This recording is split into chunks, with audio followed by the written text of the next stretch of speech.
These are the four stages that apparently a foreigner encounters when he moves to another country for good, commonly addressed as culture shock, or less commonly as acculturation model. It consists of four phases. Honeymoon. Oh, look at that man. Look at the buildings. Look how beautiful the horizon is. Look at the man the way he walks. Look at the air. Touch the air. It looks so thin and invisible. So different from the air that we have back home. And the beer? Oh, that's the best beer ever, is it? It's so wet. Frustration. This is so bad. It doesn't make sense. They don't even say hello. Not to mention the lady at the supermarket today, the way she was looking at me. And did you notice the way she was throwing all my items on the till? Like, just she didn't care. How dare she? How awful. Ugh! Blech. Adjustment. Well, but if everyone does it, maybe it isn't so bad. It's normal, right? I mean, every country is different in its own way, and we're not talking about individuals here. We're talking about something that is very common. Everybody's different. Peace and love and peace, and accept, love. Maybe you're not too far away from acceptance. That's the last of the four stages. And I always imagine acceptance best represented by the pure silence coming from the smile of a mentally deranged person, maybe. C'est la vie. Alors, I need to click got it. This meeting is being recorded by the host. Got it. I think we need to sign somewhere. And here to got it. No, I think it's good. Théo, ça va? Ça va bien, merci. Merci. I want to tell everybody, those two people that are listening to us, that it's quite interesting to end up in the afternoon in one pub in Riga. Exactly, I think it was Labietis in Mieriela. Yep. Have a lonely beer and just a couple of beers, and all of a sudden the door opens and you hear that beautiful melody of a couple of French people speaking and approaching the bar. And the first thing that I realized is that, oh, maybe they must be Erasmus. But then I realized they're too old. And I said, oh, this is beautiful. And then you find out eventually we get to know each other. Totally improvised, right? We get to know each other. You find out that they're in a similar situation, similar to the one that I am. Like we're all in. Théo in particular tonight, Monsieur Poncet, bought a one-way ticket like me, but before me, way before me. He's been in Latvia for 6 years, so double the time that I've been here. And how are you tonight? What's up? Look, thank you to invite me to this podcast. I'm very honored. Oh, I no. will try to focus on my English accent tonight. But about this Labietis, I wanted to say this precise event because when we entered the bar in Labietis, Thibaut saw you from afar and he said, oh shit, I just got a glitch. I thought that guy was you being me, Theo. So I kind of love this type of weird moment when the human brain is having a bug or a glitch because he saw you from afar and he thought you were me, which was already made you sympathetic in my point of view, of course. And afterward, at first I thought you were like the best friend of the bartender because you were sitting like alone to the bar, right? But then we discovered you were Italiano, va bene. I thought I was the best friend of the bartender. The bartender probably didn't share their opinion. He was probably getting fed up. But yeah, I mean, that's what happens when you get people from, like they call it, let's say, from Western Europe, Italy, Southern Europe. Yeah.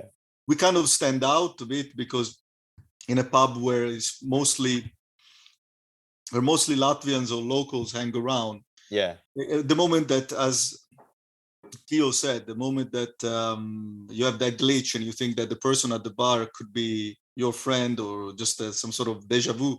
Yeah, exactly. It's because we kind of, like, for example, I'm half probably the size of Theo. I'm shorter. He's a bigger man. But at the end of the day, we both have this dark beard and dark eyebrows and his teeth are, I think Theo's teeth are better than mine. Oh, mine are not so good. It's an illusion. It's an illusion. But it was great because it felt really like it's something that it wouldn't happen all the time. It's something that maybe might happen more in Vet Riga sometimes, because when when you're not in Vet Riga, right, you are in Mieriela, which is I would say, let's call it the hipster area of Riga, maybe. Yep, correct. Yeah. And you get to see more locals usually, because the foreigners, the people on Erasmus probably wouldn't hang around over there. They don't know that. So probably the fact that Theo and Thibaut, which we say hello to, was there that night is because they are locals. And Theo with us tonight. I can't wait to ask you more about what you do in Latvia, because I think we had a chat about many things that night, but we didn't get the chance to zoom in on. No, absolutely. The thing is, like, of course, when I realized that you were Italiano, because Thibaut has also his dad. I think essentially, I think I think his two granddads are Italian, born in Italy. So there is already this connection, because also we are having fun with Italian and everything with Thibaut. No, like with a lot of affections for this country, and also then I realized that you were also able to speak Latvian. And then for me, this is the cherry on the cake, because it's very important. And I got, in those last weeks, I got two new friends, which is Fabrizio and you, because you are Italian, able to speak Latvian. And I got a new friend from Russia. He's a man coming from directly from Moscow, but he learned Latvian, which is super rare from a Russian. For Russian to learn Latvian in Russia. And this makes me also, okay, we are in the same connection. We want to integrate in this country. So to answer your question, what am I doing in Latvia? You want the story from the beginning? Yeah. Of course, no. I mean, a lot of people are asking me this question, so I'm kind of trained to answer it already. But everything started when I finished my studies in Paris. So this was in 2013. And I kind of just broke up with my girlfriend at that time, and we just made. I was directing so I was studying cinema in Paris, right? And we just were studying. I was directing the movie, the last movie of the studies. I don't know how to say. Like a graduation project. Yeah, exactly, a graduation project. So that was just like this. And at this point, it was already clear that I was like, okay, I finished my studies. I just broke up with my girlfriend. I'm already done with Paris, and I wanted to leave Paris already. And at this point, I was already kind of talking with people, and some people were talking about New Zealand, and I was already saying myself, oh, I should just go to New Zealand and start my life there, etc. And then what happened is, like, at the end of the shooting, we have a little party on a set, and a friend of mine, Philemon, my dear Philemon, he said, he told me, can I bring friends from Latvia? And I didn't even know exactly what was Latvia at that time. So I said, yeah, Lettonie, exactly. And I said, of course, you can bring your friends. It's cool, everybody having fun. And then, there were an annoying girl showed up, and this girl it turns out like she would become my first Latvian girlfriend, because we are not together anymore. So at this point, that was April 2013, if I recall. And at first I was like, okay, it's interesting, a foreigner. I've never been before with a girl from abroad, from a foreign country and everything. So the key moment is the summer 2013, when she told me, do you want to come to Latvia? And at first I was, it's weird, but why not? At this time, I was not able to say "kāpēc ne," so I had to say "pourquoi pas." But the main idea is why not? And then it was very weird, because the first summer in Latvia, I really felt I was in a super different country. I was not that used to travel especially in this kind of East Europe and East or Northern Europe. They're gonna get upset if you say East. No, but in general, I was once in Petersburg just like in 2012, but this is another story. I won't go into details. So that was the first time I was in this type of let's say European Union, but not. Dude, I never been to Germany. Almost. That's a joke. I've been to Italy, UK, Spain, but that even in Germany, I never been. So for me, all this East/North Europe was totally new for me. And then that's how it turns out that at first I was like, oh, it's cool. But I thought it was so different from what I knew from Paris, from France, etc. And at first I was not sure. I was not really planning, oh, I should live here or what. But then I think the I don't know how to say in English, but the click was when I went back to France and I started to in Paris. Remember, I said I was planning to move from France anyway. Then I went back to Paris and I started to work in some kind of office kind of thing. And then I was like, winter in Paris, getting bored in the office, and I was like, dude, this summer in Latvia was so cool. And I had only one wish, was to go back. And then it turns out to be some kind of obsession. And after that, I came again in a little bit, and I started to, every time I would come, I would be more integrated up to January 2016. So literally, it's a birth. I think it's literally almost the birthday of the 6 years I'm in Latvia, because it was end of January 2016 and we are 24th. So yeah, that's how I arrived in the country.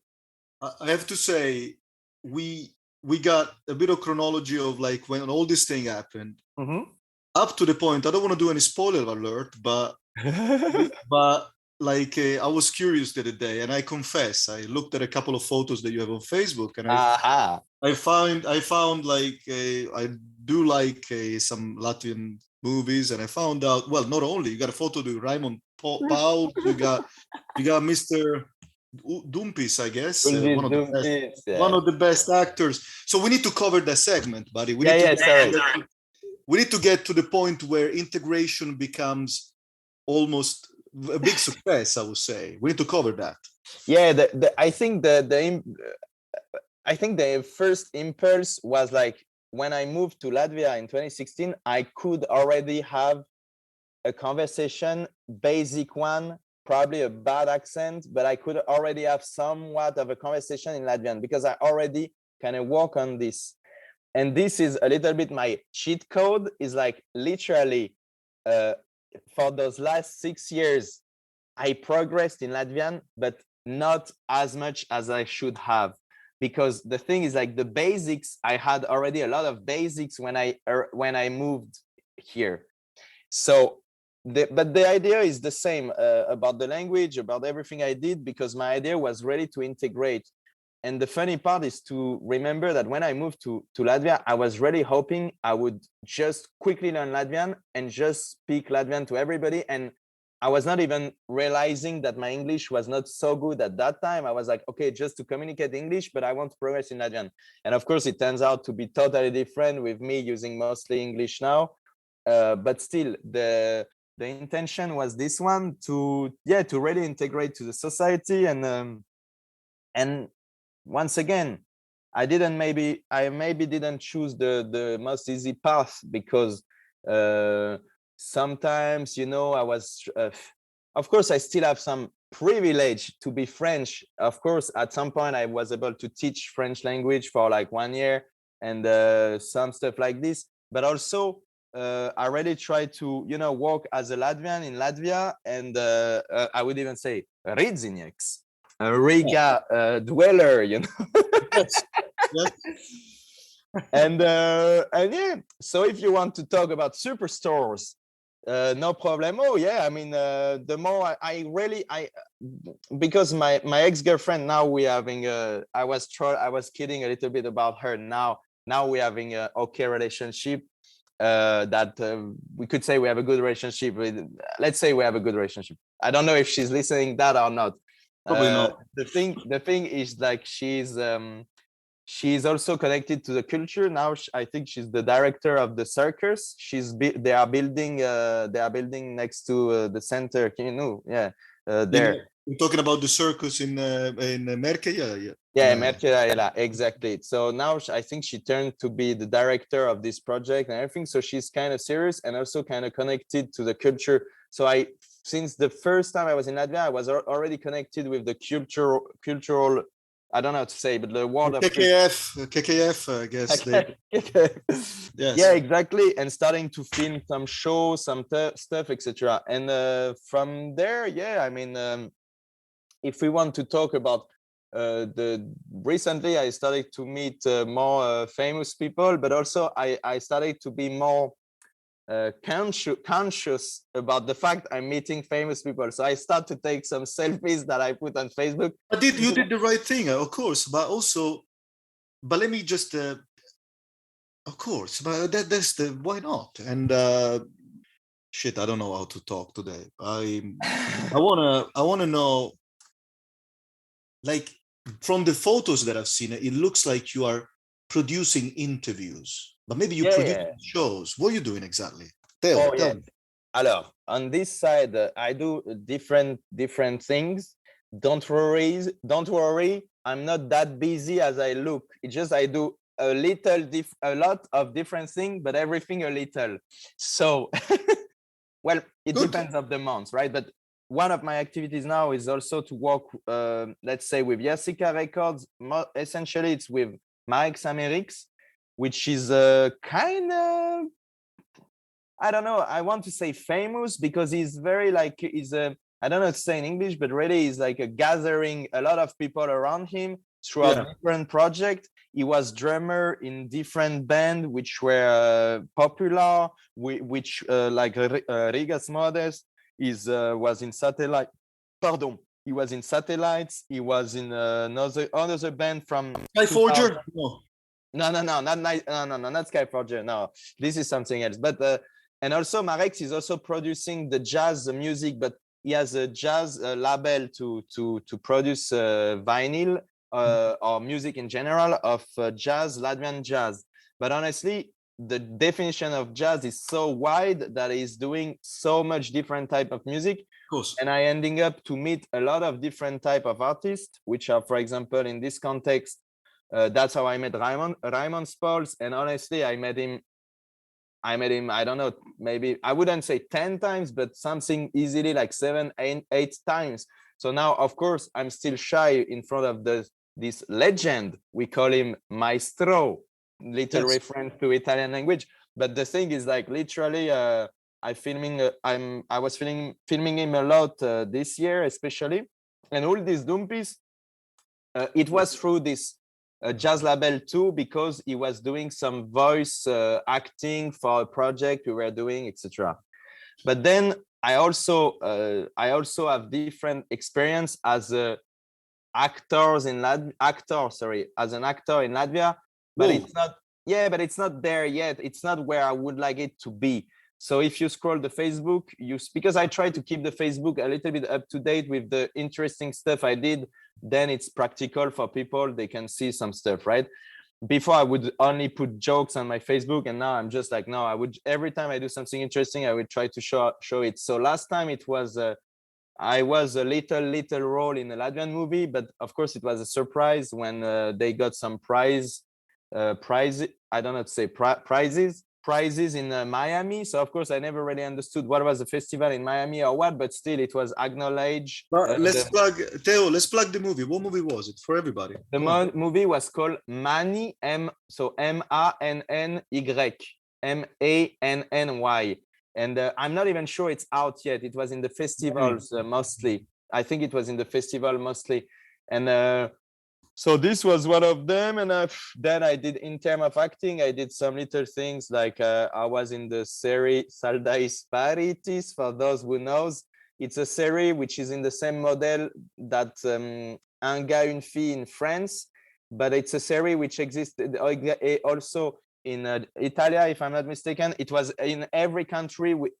Each country had its own version of Un gars, une fille, Saldais Paritis. So it's basically just one still shot with a couple, and they having those funny languages. Do you remember that from Italy? Maybe not. But no, but I have to say, for the sake of what you're saying, that just Googling Manny, sci-fi movie with extremely well rated, 8 out of 10. We're talking about the first one you were talking about, and that's quite. Théo Poncet is the director. Yeah, exactly. That's a Poncet. And what is funny is now I don't know if I have the right to say it, but let's say it anyway. It's like my girlfriend is a translator, and now she was 2 days ago. She was translating the script for the next movie from Latvian to English or something like this. So yeah, trying to keep some contact with this world of cinema, of show, of music. I'm also doing light assistant recently. I'm trying to do more light assisting with the light and the filmation shooting. Sorry. Of course, yeah, good. But let me. I'm tempted to ask you a question because it's so nice to see someone that is actually that I'm not alone in this country. That's quite good as well.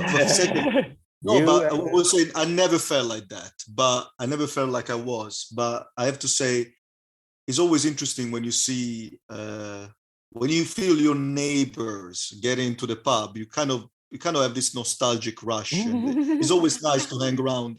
Maybe Latvians can understand it with the Estonians and the Lithuanians. We got this thing. Oh yeah, sure. It's not true that we don't like each other. It's all bullshit. We always love. Of course. I think yes. It's all crazy bullshit. The fact that it's all like stories, like.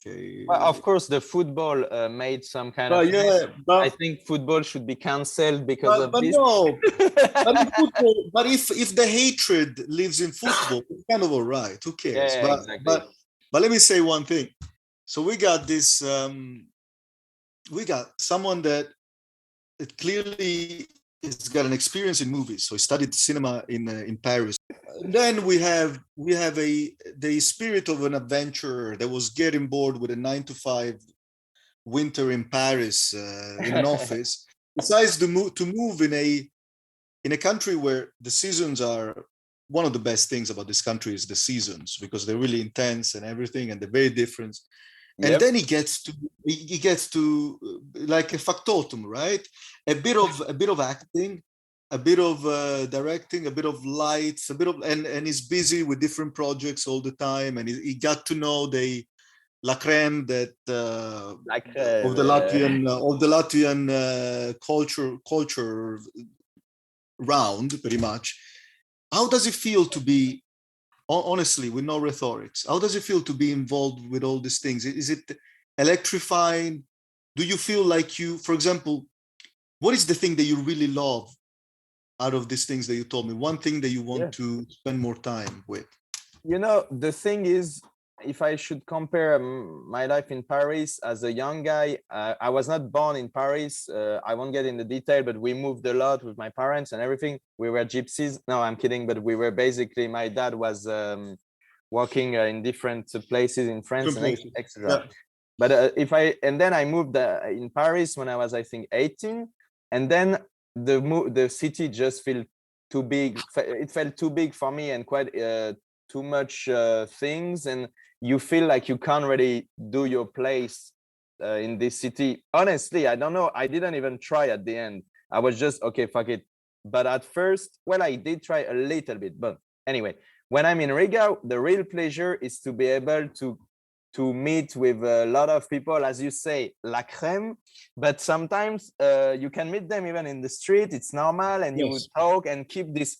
And what is very stimulating for me in the country, in Latvia, in Riga, is the ability of doing some, let's say, networking, but in a good way, in a positive way. I'm not like, it's not like, I'm not thinking so much about it, but I like to be, I'm going through Baron Ayala, the street, for example, and I would meet someone, I would start to talk, okay, maybe next time we will meet again and we will start maybe a project, or so I try to keep those connections. And the good example about this is literally, maybe this old kind of 80s Latvian singer, Olga Rajeska.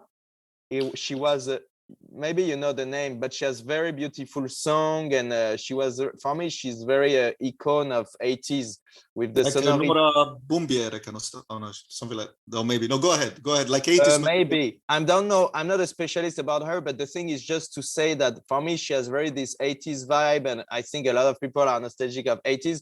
because Yes. it's so specific, right? And she's a little bit an icon of Latvian in music in 80s. And recently, because I heard that no, the band Riga Smoles will probably perform at her birthday as a band, and I just was able to call my friend Calvis and told him, dude, I want to be filming at this birthday, so just take me as a cameraman, and I want to be here and to meet Olga, because for me she's a legend. I think it's a 60 years old birthday, so okay, she's still young, everything's good, but still you want to meet those legends while they are among us. Of course, there is something that there is some other common trait, because you were talking about Paris the way that I was thinking a bit about London. Oh yeah. In the sense that like when we decided to leave those realities, that the real metropolis, Yep. we decided to live there, and maybe we were coming to Latvia to get a different idea in Riga. We get pretty much a city and a reality here in Riga, which is the right measure, in the sense that you're totally right. You said earlier, I'm not really desperate. I don't really, it's not that I'm obsessed with networking, but it's almost impossible if you are doing something that is creative or whatever, not to bump into people just by taking a walk. And that gives you the idea that the city is big enough for you to be in contact with that reality. There is so much culture and networking in London and in Paris, but you don't get to see it because it's so big. In Latvia, as foreigners, I think we have the advantage both from London and Paris to have space in the street. We take a walk, we got space. Absolutely. We don't have like the hectic, crazy idea. And then you take a walk and you see Lauris from Criminalas Excellences Fund smoking a cigarette. You take a walk and you go to a pub down the street over there, Zebra, and you meet the guy from Jelgava 94, Mr. Taurinc. You see that guy, you take a walk, you see Mr. Daudzinch parking his Golf, the other line. So, and you're just taking a walk, and then you say, well, the city is not small. It used to be, Riga used to be a metropolis, and it's got the size of an old school metropolis, but it's got the advantage of being something that me and Theo can appreciate more, especially after the crazy days in London or in Paris. You are 100% right. My story with Jelgava is with the book and all the project is super weird, because first, I'm in Paris and I go to Latvian embassy because the French translator of the book is making a presentation of the book, and you can get a signature, autograph on your book or something like this. So I got the French version of the Jelgava 94 book that was in Paris. Then when I come in Latvia, exactly when I just arrived, I met with my friend Jānis Abele, which is a cinema director. He's approximately our age, but somehow he was already directing, and he was and he told me, Theo, we are working on the cinema adaptation of Jelgava 94, the book. We are working for the cinema, and I'm the director of this project. And at this point, I don't think you can find it out there, but if you could find the first trailer of let's call it the prototype of Jelgava 94, I'm playing a role in this one. It was it was a trailer to get the financing. But the thing is, like, the first year we didn't manage to get the finance.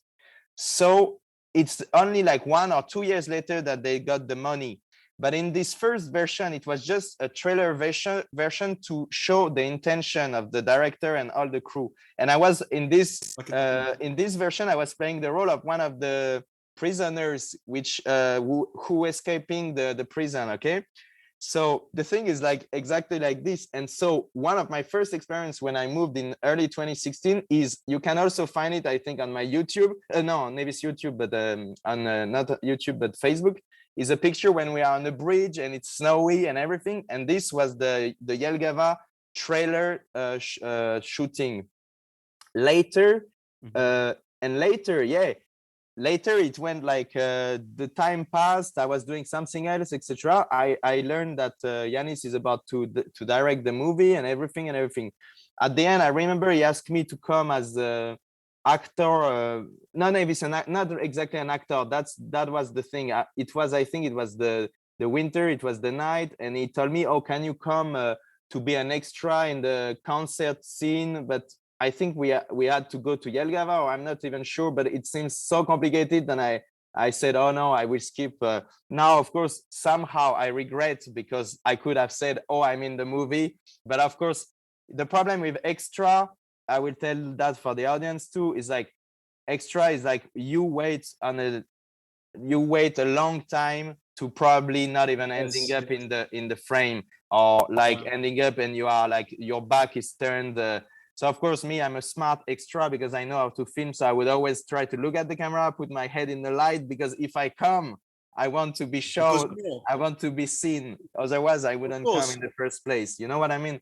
So this is the thing. And but anyway, you know to use a camera on the other side absolutely, as well. So dude. Every time I'm on Filmation, sorry guys for the audience, I keep saying Filmation. Filmation is a shooting with filming in Latvian. It's some words I'm still using in Latvian because I found them more... Buddy, I'm telling you, they will definitely, with a good amount of intuition, they know what you're talking about. Everybody exactly. Knows, Filmation, exactly. And no, it's mostly this. Is like every time I'm on the set, I will always check the operators and check the frame and be like, because I think like, of course, sometimes on Mani, for example, I had those scenes when I'm in front of the camera and I'm with the girl and it's clear. But when I'm coming sometimes I came as a secondary role and everything, I'm like, it's not so much about my ego. Well, in a way, it's a little bit my ego. It's just like, of course, hey, if I'm coming the whole day, I don't need you to cut me in the corner and just you see my arm, for example. Anyway, okay, this is more for the joke. I'm saying that now. But at the end of the day, then later about this. So when the movie released and everything, that was the Jelgava 94. It was amazing, and Yanis and everything. I went to the premiere, and then we went to see it a few times. Blah blah blah. Everything was great. It's only this year that I finally got ready friend with Nave, so Alex Taurinch, because we were looking for an actor for our own short movie we are making with my friend Zigmas. And I wrote Yanis and I say, what do you think? Do you have any actor to advise? And he said, oh, you should take Nave. And then I thought it was genius because Nave is already a symbol of the Jelgava 94. For me, is one of the actors you really remember the most at the end of the day because he's such original and everything. And I thought, and Zigmas was like, at first Zigmas was maybe he should play another role. I said, but also we discussed, and then Zigmas agreed very much. I said, no, we should make him the main character, the nice guy, and that would be the thing. Because of course he looks so strong and everything and metal and everything that it's hard to put him in a situation where he's weak. But at this point in our movie, he would be, I won't spoil the movie, but at some point he will be in some situation when he has to be the victim. Let's put it that way. The character that he brings to Jelgava 94 is quite great because you're right. Despite the main characters, so many actors are good in the movie. Yep. But there is something about Naves which is quite I don't know. It's like a friendly villain or something. I was walking in, I think it was Kūla. Yeah. And I think I was on my own again. I like to go around sometimes on my own, take a walk, and I think I went to a pub that is close to Authentica. Oh yeah, close to not Authentica, but close to the hospital number 1. Yeah. And this is local house, maybe local house. Yeah, probably that's the one. And then I met Mr. Klavinch, Lauris from Criminales Excellences. What a great guy! And but that's the thing, Imagine, guys. I want to talk to those 3 people that are listening to us, or 4 or 5. Imagine like watching some great quality. I would say that some people complain about it, but Latvian cinema comes also from acting, theater tradition a lot. And sometimes it comes also from, like, for example, Criminales Excellences Funds. There is this thing about no real actors in it, Yep. but it's so brilliant that imagine you take a walk in a center. It might happen that Yep. one night you get to see the guy from the movie, then you just go to another pub. The only thing, maybe don't go to the commercial places. Don't go to Vetriga. Just stick around those kind of alternative, right, Théo? One Yeah, alternative places I'm like totally agree. Yeah. Zebra. I haven't been to Riga, especially not by my own. I haven't been since I don't know, since Alice stopped working in Apteka, which was Apteka was already the last alternative bar of Vatsriga, and my girlfriend was working there at some point. When Apteka closed, Vatsriga for me was sorry to say, but it was not even in my head. There is so much fun to have, let's say, from Elizabeth Ayala and the rest, especially now, all those places you mentioned now, it's so much cool place to be for the nightlife. Yeah. Riga is a city with big shoulders in the sense that Yeah. after Vetriga, there is so much. Oh yeah. And we haven't even spoken about Pardaugava and Agaskas and how charming it is. But what I meant is like I didn't know anybody famous when I used to be back in Italy. I maybe met some famous people, but they're not necessarily the people that I would see in London eventually by chance. They were not necessarily in the movies that I liked. Yeah. So now you move. So I didn't really care. You move to Latvia. You start watching some of the movies that have been out, and you like those movies. And there is so much more value because you don't see these people in a closed, exclusive. Yeah, you're absolutely right. You take a walk. What is amazing about Riga is like it's like we said before, it's a good balance in terms of size because it's still a European capital.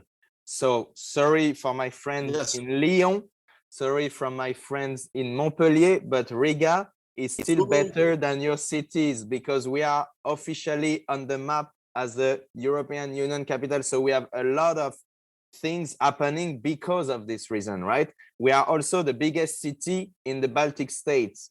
So it's absolutely the biggest city, which is in the center, which is well placed on the map between the three other countries. So sometimes there is also events which are Baltic. They are taking place in Riga.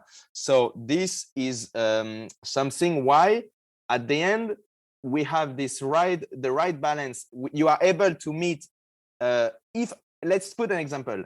Few years ago, the Riga was the capital of European capital of the culture. Okay, so at this point, let's talk pragmatically. It means that there were some money from Europe coming to Riga just to develop the culture in Riga, and that's how some movies got financed at this time, and that's also how you ended up having some people doing some great movies, and the same people are actually a normal citizen, and you would meet them, like you said, everywhere in the street and everything. It's amazing. And when I moved in 2016, the first movie I watched, the first Latvian movie I watched was Esas Mušeit, and the next thing I know, few days later, I love the movies and sorry guys, I love the movie, and the movie is all about this girl, Elina Vasca, which is the main actress, and it's all about her because it's really centered on her character, right?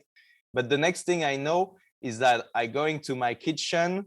We were in Carpathek, the flatmate. We were like in a colocation. I was living with 3 other people, right? Yes. And I go to my kitchen and I see the main actress, Elina Vasca, cooking in my kitchen. You kissed her. Do you remember the movie Last Action Heroes? Do you remember the movie La Rose, the Caro Rose, or something like this from this famous director? I don't remember right now, but it's the same feeling when the character goes out of the screen, because you see the girl on the screen, you see, oh, she's amazing on the screen, and the next week you see her in your kitchen. It's mind blowing. The first one that it was for me was probably not like, I remember when I was in London, I was watching, I watched and I enjoyed it, Kolka Cool, which is one of the Latvian classic cult movie. movies. It's a comedy, kind of comedy, like dark comedy movie that Say the name again. that I recommend. Kūla. Kūla, like a city in Kurzeme with some Kolka, yeah. Yeah, maybe I know the name. And I saw the main actor that became eventually would have become a famous politician called Kalnic. Kind of controversial. Not too many people are kind of fond with him, but I remember it doesn't matter. I remember this guy from the movie, and I was having a drink. I think it was Walter's und Grappa, I think. We were there last time. And I saw the guy over there a bit, having fun. And I said, okay, that was number one, Theo. And then after that, I would have seen so much many. But again, the beauty out of that, I don't want to repeat myself, but the beauty out of that is that you would take a walk and it really looks like a city for, if you see actors and writers and artists that you get to know them, or even like getting to know Theo himself, right? Just getting no, but not from just from the fact of like having something to share that is creative or whatever, but being in the city where the distances are not too large. Yeah. And also being in that kind of, what is the word, Theo? Mundane. Yeah, mundane. I think you said it good in English. Mundane, like a situation where I don't have to be in the 5 stars Excelsior bullshit. Yeah. But it's more about actually just people going out and being all together. You can really enjoy the fact that we got a big city that represents the whole country. Yep. Me and Theo, we are accustomed to see big cities in France that represent the district, and then you have all this huge world like in Italy where you don't get to have a conversation with people that maybe you enjoy their art or whatever, or you don't get to, because that's the beauty of it. You can get a conversation and tell them what you appreciate about the movie, and they're happy. But here in Latvia, it feels like it's almost like a beautiful, exactly. microcosm. But anyway, I must say that when I start to the first year when I lived in the same block, same street, so I was literally in the same side of the road, the same block, just a little bit further there. It was 2014. So I was Theo from the past is my own neighbor. Let's put it that way. My point. Why do I say that? Because this street, Stabu Yela, here between Chaka and Barona, in 2014, so almost like 8 years ago, it was not that fancy at this time. And when we start to move here with Alice, so this was early 5 years ago, early 2017, the street was not as fancy. It's also because the center developed. So it's not to say, of course, I totally agree that we are lucky, but once again, a lot of people from different region, from different culture. I have some friends, they are from Russia, they enjoy to live super far away in some kind of Sovietic building. It feels like they like it. They like to pay for a big car and live far away. I don't have a car, I don't drive. I prefer to live in the center and not paying for a car, if you follow me. But a different type of person enjoy different things. But of course, we are lucky to be here in the center. But my point is like, it's also because the center is growing. At first, I think 10 years ago, you should have gone to the more like Riga to meet, because I guess, I'm not sure, but I guess at some point it was, I feel like at some point the locals were going more to Riga. Maybe I'm wrong. The only entertainment place was actually Riga, and everything that we consider like Central Rayon, which we are right now, there was a totally different atmosphere, definitely not as safe as today. Even Avotu Yela, we got Avotu. So yes. Yeah. But Chaka was also a not so good street. Basically, if you would Chaka, you were already in some kind of problem and everything. And when the first time I lived here in 2014, like I said, the girl, the first night, I told her, oh, I will go having a walk. And she was still in the mindset of the past. And she told me, you should take a scissors to defend yourself if you have a problem in the Chaka region. And I was like, dude, I feel so safe in Latvia because and you said, I'll take a knife. Fuck the scissors. I take a Kalashnikov. No. So I get the feeling that sometimes the development of a city, if we have a look at Kūla centers, for example, is very perfect and shiny and whatever.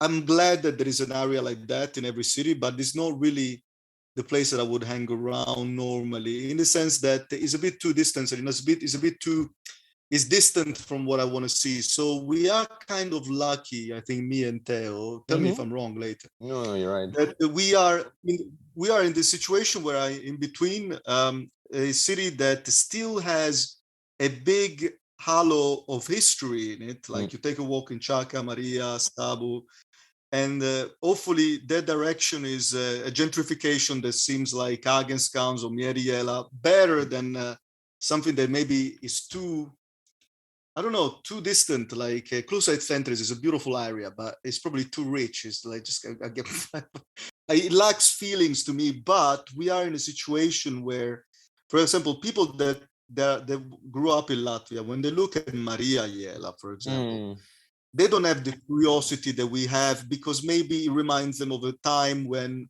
it was pretty dodgy and maybe it was a bit dangerous to take a walk over there. Yeah. But when you're a foreigner,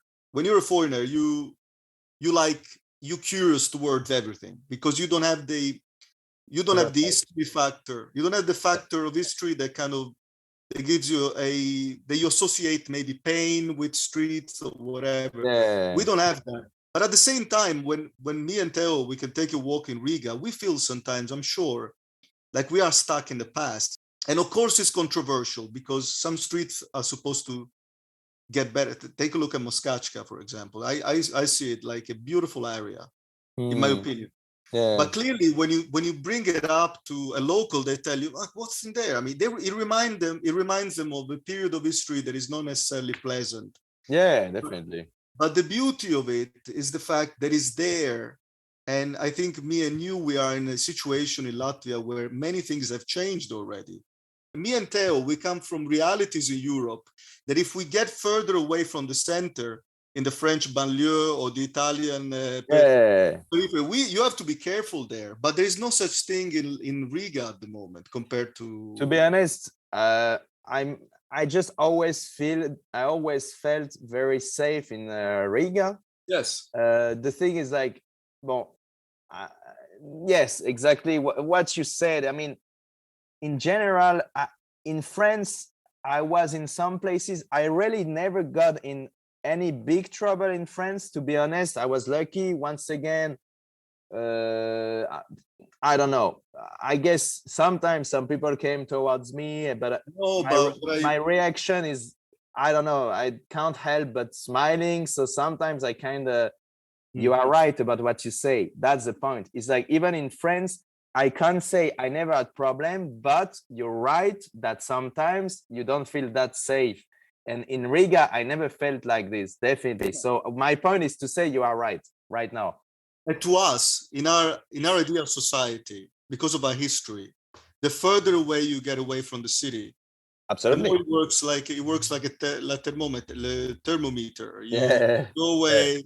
Even if I never had a big trouble in Paris, so I guess I was lucky, because some people could get in bigger problem that I was, but still I know what you mean, because in Riga I never felt, oh, I should have a knife or what. Absolutely. You know. You are clever. You are clever enough to get the atmosphere back home when you say, maybe I shouldn't walk there now.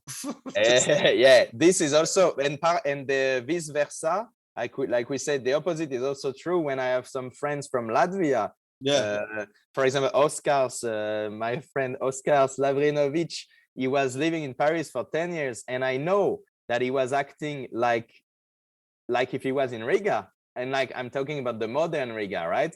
The modern Riga, when you can be drunk and walk randomly all the night. And he did that, and he ended up in the wrong place, you know. So he got robbed, of course, because no, but it's okay, it's fine. But I mean, just to say that sometimes, and let's talk about the girls, because the girls, and it's beautiful the way that some girls are able to be so drunk on the streets.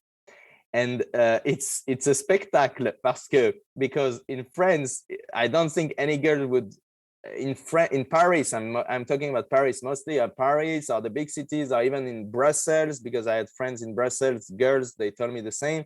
they don't feel safe in the street. They would never be drunk, walking alone, falling on the ground or stuff like this. It's crazy. You would never allow to do you would never allow yourself to do that in those cities. So this is a reality also, which is even more, which is also very real about women and their experience.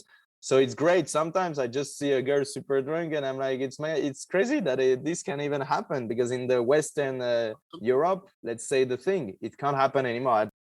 It feels like in Latvia, time is flowing by in a different way. Like, and I don't know, you feel like it's just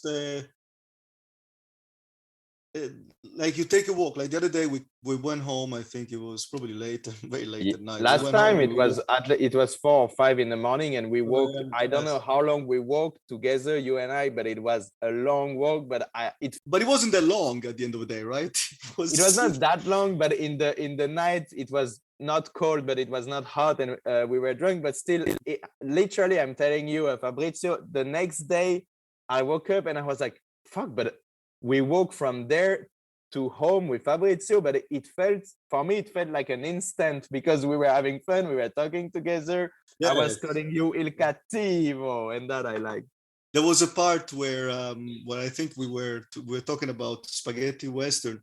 Oh yeah, and Théo, which studies cinema, and not only, so he knows what he's talking about. And there was a part where he was telling me, we were both a bit drunk, so he was telling me like how beautiful it is, and telling me brutto, bello, e cattivo all the time. And then at some point I remind him the sound that in the spaghetti western they would make when they eat the soup. So it's funny because you have a lot of Lee Van Cleef with red makeup over there, and then they have these wooden spoons all the time. It was quite funny. So we clicked with that, and and we smoked a lot of cigarettes. Well, the Italia is one of the top country when it comes to cinema, right? I mean, it has to be up there. I mean, let's not take anything away from La Nouvelle Vague. La Nouvelle Vague is great. No, but I mean, Italia is so important in cinema history. And also, don't forget that we had so much collaboration between France and Italia, and it was a golden age. And sorry, I can't remember the name of those famous studios in Roma, which were Cinecittà. Say it again? Cinecittà, I guess. Cinecittà, there you go. This was also an iconic place. And of course, then you've got the Western spaghetti. So those were shot by, that was Italian crew and everything. And you know what I mean. And then you had the Giallo movies, which are now super. They never lost their popularity. Of course, at that time they were maybe releasing. I don't know what to say, but they were maybe being shown as a B sometimes movie, maybe. But now they are seen as a piece of art.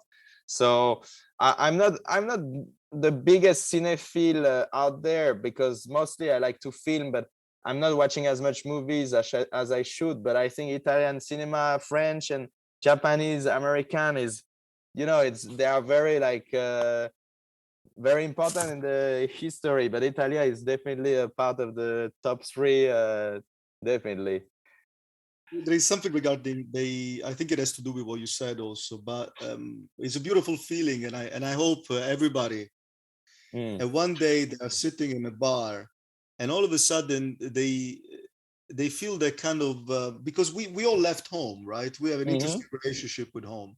But at some point, if you are neighbors, if you are kaimini in a country, you just get to, all of a sudden you have a rush of you say, whoa, I left that country a while ago, because my body is changing, my brain is changing, I'm trying to adapt to with no problem to the way that maybe Latvia interacts with people, and I'm finding it very interesting. I love the fact that it's quiet, believe it or not. I love it.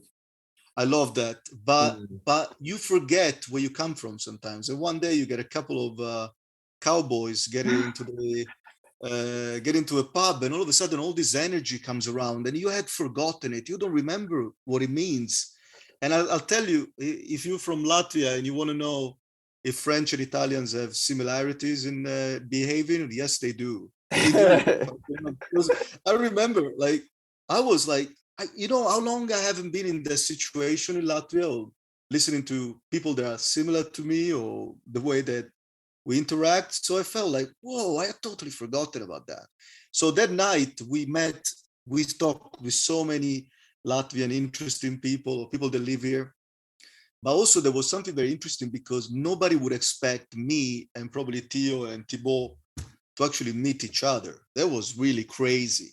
Oh my goodness. But anyway, Theo, I thank you for joining me, and we shall do this as often as you want to. Every time that you want a little corner to talk, we don't have to necessarily record, but we can also record. And if you want to be a guest again, absolutely, my friend. Grazie mille. I think the next episode, I think everything worked well today in terms of equipment, and I think the next episode should be with Thibaut to recreate this dynamic, this energy of this night we were talking about, and I think that would be something already would enjoy. Thibaut was supposed to join tonight, but he couldn't.